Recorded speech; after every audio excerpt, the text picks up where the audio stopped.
Hello, this is Brett Iverson, and I'm bringing you a documentary about animation. Animation is lots of different photos, one after another. You do this by taking lots of different photos of, say, a moving object. So you take a photo of an object, move it a little bit, then take another photo. Once you have completed this, when you show them back fast enough, then the human brain will see the first image, and then before he can forget that image, it sees the next image. If you do this quick enough, the two images will eventually combine, and then the image that you have been moving appears to be moving. However, in life, you're just showing lots of different photos very fast. However, the human brain will see them all together and then combine them to make a better film. This is how film nowadays is also created, by making lots of different photos using the shutter and then having them all placed together to make a piece of film. Most of these films nowadays use 25 frames per second. This means that they use 25 photos in each second. Some people like to do different ones, like 24 or 30. However, with animation, some people like to use 8 frames per second to make it look more jagged. Like this person called Jan Spankmeyer, who likes to animate human beings in this manner. He uses them to do different things that humans do not usually do. Like he has them shuffling along without moving their feet that much. So therefore, when they walk along back, when it's played back, they appear to be shuffling, sliding on their feet more or less, and it's very different to what you normally see. This is why it's successful. You also get things like Wallace and Gromit, which is moving clay models.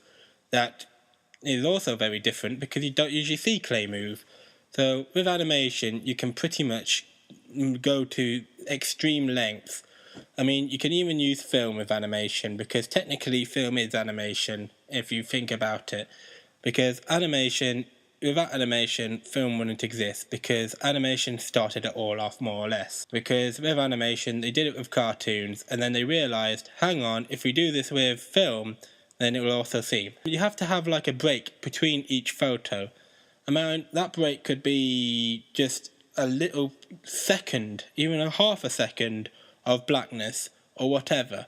Because if you do not have that, and you say like if you have a spinny thing with lots of different images, when you spin it, the images will just blur. However, if you put a little frame or something to stop to separate those images and you spin it, then the images will appear to move. Animation is also used by having about 12 frames per second. So there is one thing where they had this zoetrope and they spin it, and then you see the images around the side appear to move, and this is old-fashioned animation. And there's also flip books, where when you flip the books, you see the image appear to be moving. The very first animation was done on a whiteboard, and is called Jerky the Dinosaur. Now this is done on a whiteboard and they just take photos. This must have taken them a long time, because he had to draw it out each and every single time. And when he took photos, he didn't have things that we have today, like Dragon Frame, that has onion skinning and makes it a hell of a lot easier. He had to guess each and every time where things were done to end up. So that must have been hard, because not only was he having to draw it all out, he had to take photos as well. And he had to guess, and if one thing went wrong, then it might have ruined the whole animation. However, he eventually did it quite well, and that was a birth to film. Then you get things that keep going forward, like animation was used to advertise music. For instance, like Looney Tunes that advertised music, because it's more or less in the name, Looney Tunes. However, now they're pretty much just gone to a kid's cartoon now. But back when they started, they were just advertisement purposes.